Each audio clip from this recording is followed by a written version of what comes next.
G'day everybody, my name is Lowell and welcome to the channel. So we have a reaction video, which I thought was quite apt because obviously the World Cup is going on at the moment in America. So this is America's long war against soccer. So let's jump in. Let's have a look at this. Soccer? Can't stand soccer. I think that's the least talented sport on earth. Soccer has an embarrassment of riches when it comes to its problems. Isn't that Dana White with the UFC? I think that's pretty much who it was. Goals, fake injuries. If soccer's exciting on TV, you know what? I haven't yet grasped it if it's exciting. For decades, America treated soccer like a joke. Hold it. Hold it. And then something changed. It was one of the most electrifying experiences I've had as a spectator. And I'm spending more and more time on it. Now we're living in an America where The Economist is just showing that soccer is the third most popular sport in America. Today, the World Cup is one of the biggest sporting events in the United States. Among Americans under the age of 35, the men's FIFA World Cup is almost as popular as the NBA. Baseball, America's pastime, is less popular than soccer for people under the age of 35. No sport in America has a generational divide like soccer does. Not the NFL, not the NBA, nothing. So how did this happen? The story of soccer in America is not really about a sport finally breaking through. It's about what happens when a generation decides that the old idea of America no longer fits. Before we talk about what soccer is becoming in the United States, we need to talk about what it's always been. The United States finished third in the very first World Cup in 1930. Third. Before Brazil had won one, before anyone had won one. An American team in Uruguay finishing on the podium of the first ever global soccer tournament. The American Soccer League drew real crowds through the 1920s. Working class immigrant communities, Italians, Irish, Eastern Europeans, packed stadiums in New York, Boston, and Philadelphia. The sport was genuinely popular before the Depression wiped out the economy and took the league with it. The next attempt came 50 years later. The most audacious attempt came in 1975. The New York Cosmos signed Pele, arguably the greatest player who ever lived, coming to play in a league that most Americans had never heard of. The North American Soccer League tried to buy its way to legitimacy by importing the most famous players on earth. For a moment, it worked. The sport was on the cover of magazines. Pele's retirement game drew 75,000 people, and then it collapsed. By 1984, the NASL was gone. The lesson that the American sports establishment learned from the failure of the NASL was that soccer didn't work in the United States. They had the biggest stars, all of the biggest investment, they had everything possible from a business perspective going for that league, and it still failed. But all of that was the wrong lesson to take from this story. The lesson they missed was simpler. You can't build a culture from the top down. You can't import your way to belonging. The Cosmos were a spectacle. They were never a community. A decade later, the United States hosted the 1994 World Cup, the most attended World Cup in history. 3 million people in the stands. The tournament was a success by any measure. MLS launched the following year as a direct result. And yet, somehow, the conventional wisdom barely shifted. Soccer had its moment, the argument went, and it didn't stick. What that argument missed was everything happening below the surface. The Latino communities in Queens and Los Angeles and Miami and Houston who had never needed the World Cup or MLS or NBC Sports to tell them soccer mattered. The youth leagues started spreading across suburban America. While American men's soccer spent decades failing to qualify for World Cups and building leagues that collapsed, American women were doing something the establishment barely noticed: winning everything. The United States women's national team won the first Women's World Cup ever played in 1991. They won Olympic gold in 1996 in front of 76,000 people in Athens, Georgia, the largest crowd ever to watch a women's sporting event at that point in history. And then in 1999, 90,000 people in the Rose Bowl, tens of millions watching on television. Brandi Chastain, Mia Hamm, and Brianna Scurry all became stars. The 1999 Women's World Cup was one of the most watched soccer matches in American television history, men's or women's. A generation of young girls and young boys watching American athletes win the biggest stage in their sport and erupt with a joy that felt genuinely new. The US women's national team became something. They became the proof that soccer could produce American heroes, American moments, an American story. And the establishment looked at all of that and mostly looked away. The women's league that was supposed to follow the 99 World Cup launched in 2001 and folded in 2003.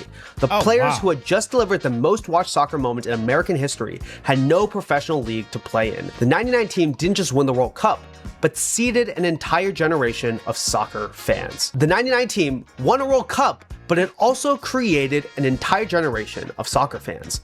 The US women's national team went on to win 4 World Cups, more than any nation on earth, men or women. They became the most successful American soccer program in history, the most successful by any measure, while the conversation about whether soccer could work in America continued as if they didn't exist. And that erasure of the women's national team is part of the story, because the women's national team was a proof of concept that you could build a grassroots culture, that you could build successful American soccer players who could win at the highest levels all around the world. And the reason that happened was because the community around the women's national team didn't look like the sports communities around most other sports in this country. The question was never about whether or not soccer could work in America. The question was whether or not America would even pay attention to the success that was growing. If you grew up loving soccer in America in the 1990s and early 2000s, you know exactly what it felt like. It felt like being a member of a club nobody else knew existed. Justin Amatucci grew up in Orlando, Florida. He drives a school bus around the country that's a museum to the history of soccer in America for Club 11. He became a Chelsea fan because he went to Epcot with his family and saw a Chelsea jersey on a wall. My parents knew nothing about soccer. It was just, I was one of those other kids that just go out there and play. It slowly overtook every living aspect of my life. It's definitely like this outsider sport. As a kid, you get made fun. There's that age when you're growing up where everyone's playing it, and then everyone starts going off playing American football, baseball, basketball, whatever it may be. And then there's only a few that are left that are sticking it out as I'm still the soccer kid. I'm from Florida, so I'm just hearing what these people say, and it's this is a girl's sport and this and that, and trying to diminish it, even though it's played all around the world. And as much as you try to explain that to people, they're they're it's weak, it's this feminine thing, they're flopping. And now you look at the Thunder, and I think they flop more than any soccer team in a 90 minutes. So many of my teammates were we would take our teammates to practice and stuff like that, and their moms would pack us tacos, and I learned what a good taco is. I was oh yeah, we eat tacos at home in a little taco pack, but no, this is a real taco. I'm okay, so there's levels to this. With it being such an outsider sport, there's not many people that you connect with, or you can easily connect with. So then when you do connect, it's so deep, and it's so it's just your best friends right away. While the front door of American sports culture stayed locked to soccer, an entire generation found another way in: a video game. FIFA growing up was this huge, cultural thing. I think it kind of blew up this game mode Ultimate Team at the same time that YouTube was blowing up.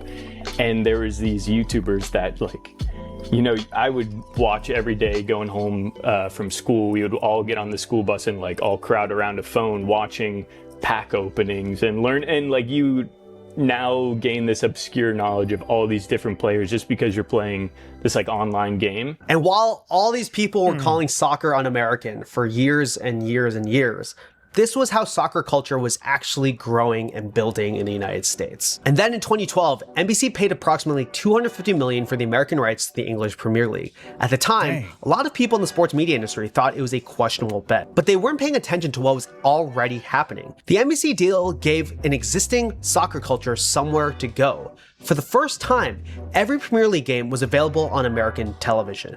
And it wasn't 2 games a month, and it wasn't just the Champions League semifinal. It was every game, every weekend, on a major American network, production values that said, this matters, this is real, and you're not crazy for caring about it. But one of the first promos was for NBC Sports was that Ted Lasso promo where he was in it, and it's not a lot of people know that now, and it's crazy because that show's gotten so big. Rebecca Lowe, I feel you go to those Premier League fan festivals and people freak out seeing her, and it's because you grew, Loki, a lot of us grew up with listening to her every morning. It's almost in a different generation, the morning cartoons for us is Premier League mornings, and getting to hear Rebecca Lowe break it down with the 2 Robbies, and it's just something, I don't know, to look forward to. And across American cities, something genuinely strange and wonderful was emerging. Irish bars with Europeans behind the counter started showing games early on Saturday mornings, and then they started showing specific teams. Then entire bars reorganized themselves around single clubs: Arsenal bars, Liverpool bars, Chelsea bars. full of Americans who had never been to England, developing fierce loyalty to teams based in cities they'd never visited, waking up at 6 a.m. on weekends, skipping Friday nights to be sharp for the Saturday match. Giving this place with, like you were saying, like the rise of the Premier League mornings and this huge movement of Premier League bar culture here, where you're going to have a pint at like 8 in the morning and you're going to have a full English breakfast and be hammered at like 12 o'clock in the afternoon when you leave. And all of it sounds absurd until you actually look into what they actually became. These bars became communities. They became third places for people to connect outside of work, especially after you lose the built-in community of college and going to school every single day. Cristiano Auditore is the bartender and co-owner of O'Hanlon's, one of the most famous soccer bars in New York City. I wanted to learn how he built this community, so I paid him a visit to the bar. When I moved here, I promised myself not to follow soccer anymore. I had very bad experience in Italy. I grew up at the Olympic Stadium, Roma side. My father was a doctor at Olympic Stadium.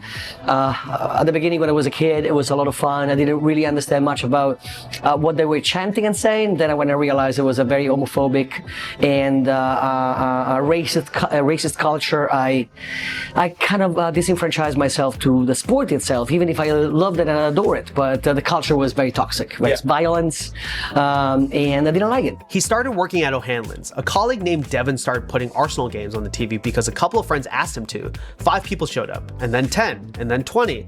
And Cristiano watched it happen in front of him and made a decision. I wanted to stop watching soccer.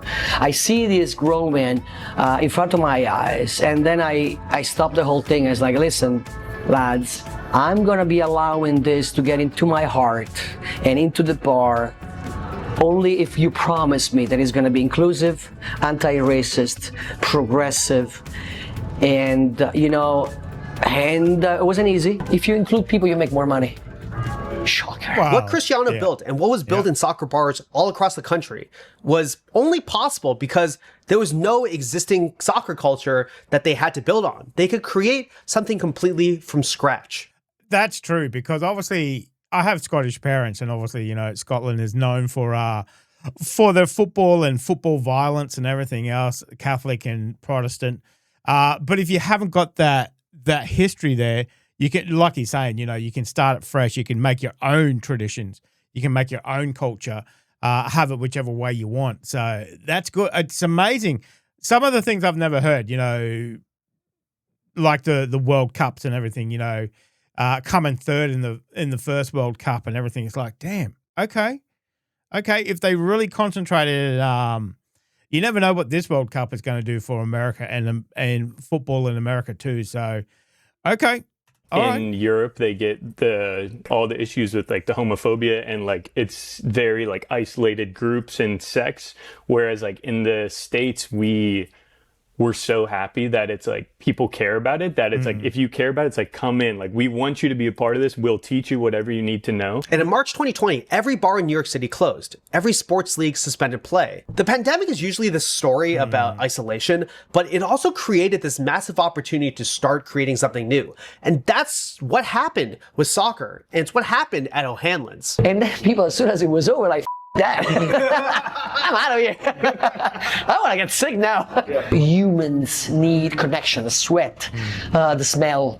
I'm telling you, it's on paper, it sounds disgusting, but then when you hit it, like, great. And then came Qatar. The 2022 World Cup final between Argentina and France is by most measures the greatest soccer match ever played. Possibly the greatest sporting event of the 21st century. 3 goals from Mbappe, 2 from Messi, penalties, extra time, an ending so dramatic it felt scripted. The most watched World Cup in American television history. And that World Cup felt like an enormous moment for soccer fandom in the United States because it felt like the moment where a casual American soccer fan really understood why this sport is so special. All of the stories, all of the history that goes into a single game and erupts in this magical, beautiful moment that is the World Cup. And it was a moment that tipped a lot of casual fans into wanting to become hardcore soccer fans. People understood that soccer is quite interesting. And it's quite entertaining. To say, I better use it for the best. I better use it for the people. I have an opportunity. And the sport that America had dismissed for years suddenly had built something that it turned out Americans had really needed after the pandemic. A place where you felt like you belonged. And it led to this massive grassroots soccer community building all around the country. Without these smaller communities growing like how they are, we wouldn't have a World Cup here. 7,500 people at a Nebraska high school soccer game. This place like Boone, North Carolina. Okay. And you're like, no shot. And then you go and you see this Sasquatch running around. There's Sasquatch mascot running around and these fans marching to the game.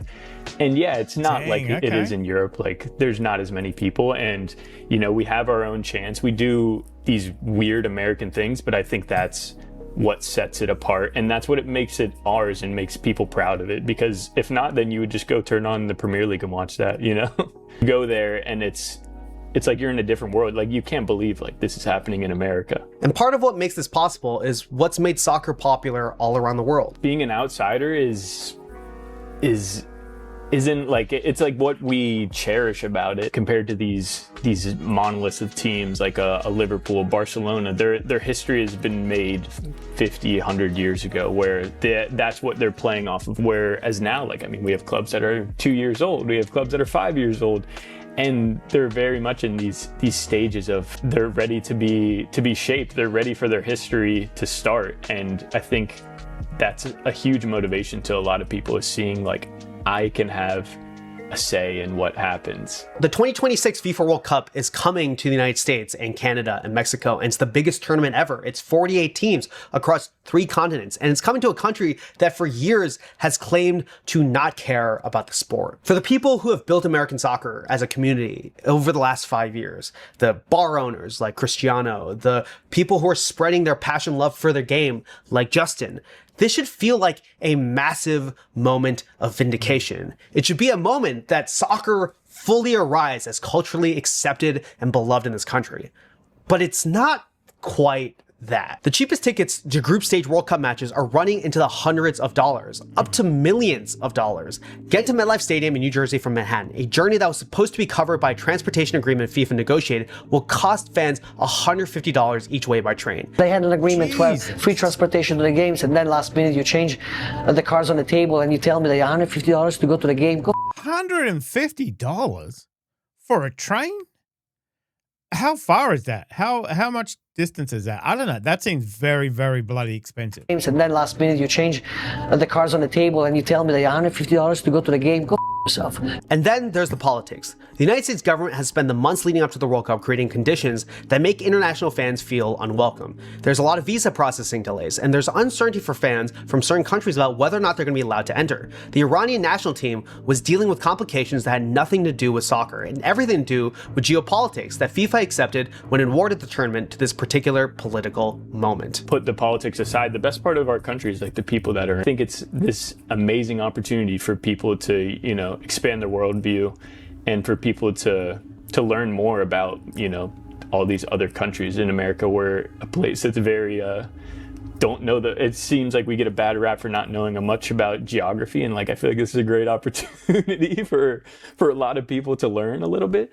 And I think hopefully that'll still happen. Hopefully these fans will still be able to come over and share their cultures with us. But I don't know. I think time will tell. And underneath the ticket prices and transportation debacle and all the visa stuff that's going on, there's a deeper tension happening around soccer. The establishment has fully arrived in the sport. For 2 decades, American soccer culture was built by people. The NFL wasn't watching, the big sports media companies weren't watching, and corporate sponsors weren't watching either. And in that absence, something genuine grew. Communities organized. But now the attention has arrived. The money has arrived. The infrastructure has arrived. And with all of it comes the risk that the thing that made American soccer culture worth building gets smoothed away. It turns it into a product, commodified, and turned into content. The common phrase, game's gone, almost, in a sense of, this isn't what we all signed up for. This isn't what we want soccer to be in the future. When your favorite band gets popular and you're like, no, I knew them before they were cool, you know? And that's the problem, isn't it? When everybody else starts sticking their oar in the water and it gets muddied up, it's just like, becomes big business, and then it's just takes that shine away almost. popular. It's a shame. And you're like, no, I knew them before they were cool, you know? And like, oh, like I didn't want them to get big, or I always see people like, no, we got to gatekeep this person, this and that. And there is a sense of that, of like, no, this was like our little like hidden secret. But at the same time, it's like, this was what we all dreamed about. I personally suggest people to boycott the stadium and promote and support your local bar. So go bars, watch the game, but don't go to the stadium. It's my take. But I think it's important at this point in the story to go back to the data and the numbers about how soccer is actually popular in the United States. Among Americans 55 and older, the sports landscape looks like this. The NFL is at the top, MLB is second, NCAA football is third, basketball is fourth. Soccer, European soccer, the Premier League, La Liga is ninth.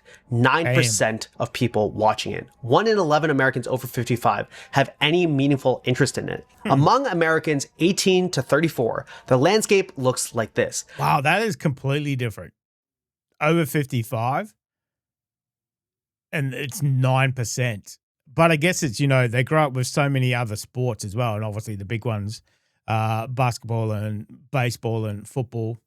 Yeah, that's crazy. That's crazy. Among Americans 18 to 34, the landscape looks like this. The NFL is still at the top, but then the men's FIFA World Cup is statistically tied with the NBA. European soccer is fourth, ahead of Major League Baseball, ahead of NCAA football, ahead of every other sport except the one American institution too big to move, the NFL. Baseball is explicitly America's pastime. It's the sport most tied to a specific national identity, most rooted in nostalgia for a particular American image. College football is organized around regional loyalty, state identity, alma maters, the most inward-facing sport in America, and the one most dependent on having grown up in the right place rooting for the right team. These are the sports of a certain idea of America, an America that looks back at its history, an America that looks inward and locally and regionally for community. But soccer offers something different. There's no way it was supposed to be done.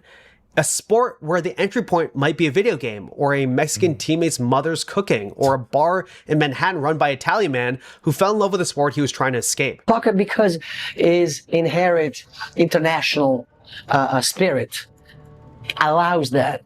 No disrespect with niche sport that only Americans, like American football and baseball, they're only Americans. They don't have this broad audience. Travel the world, go to Africa, it's going to be an Arsenal, a Liverpool bar.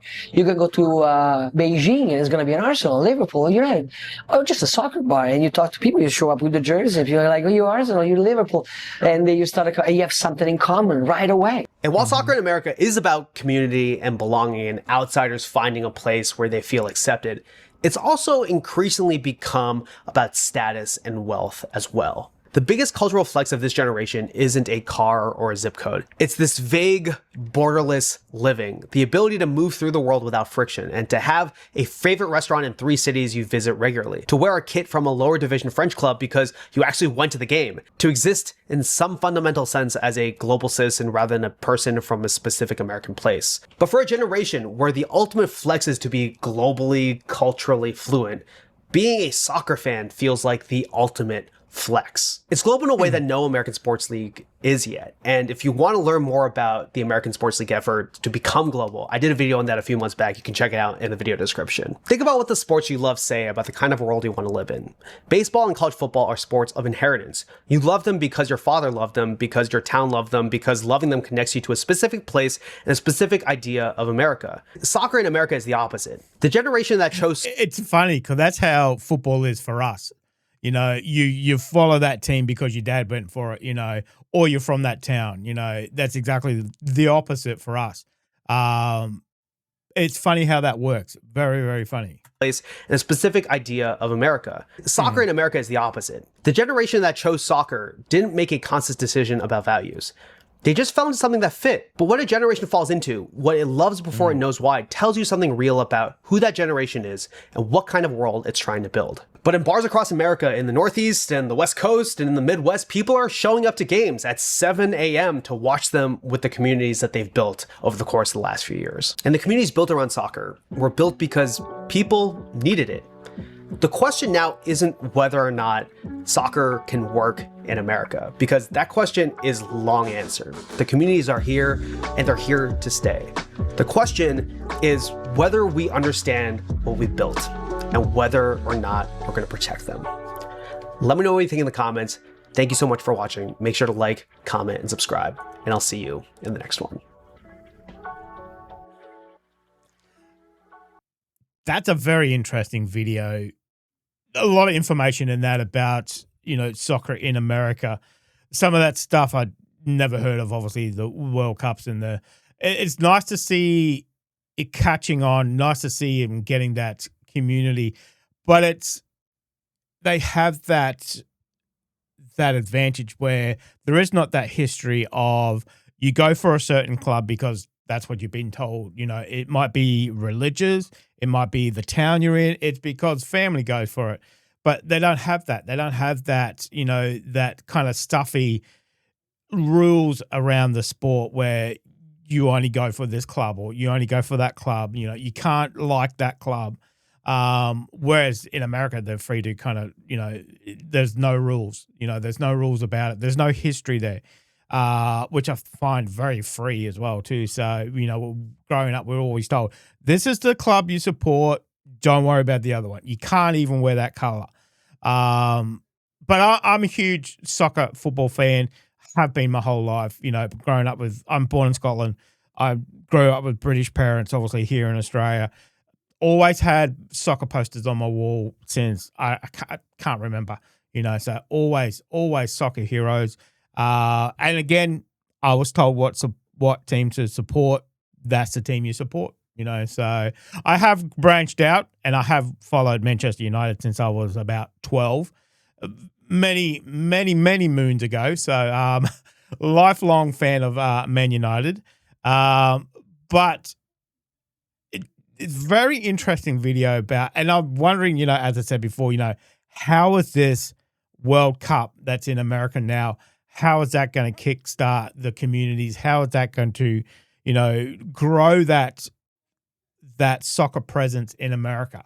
You know, how is it now that they kind of see what money is available? It always comes down to money, as we know. You know, how much infrastructure they're going to start to build for it. You know, so it's going to be interesting. The next 5-10 years in America for soccer is going to be very interesting to watch and see how it grows. So, especially if America does well in this World Cup as well too. So, but very interesting video. Let me know if you enjoyed that. Let me know if you follow soccer and what team you follow. Let me know in the comment section, guys. Thank you very much for joining me. Make sure you stay safe, and I'll definitely see you in the next reaction video. Oh, you're still here? You want more content? Why don't you check out my Patreon down here? You'll get plenty more content and some exclusive videos over there too. If not, why not check out this one over here?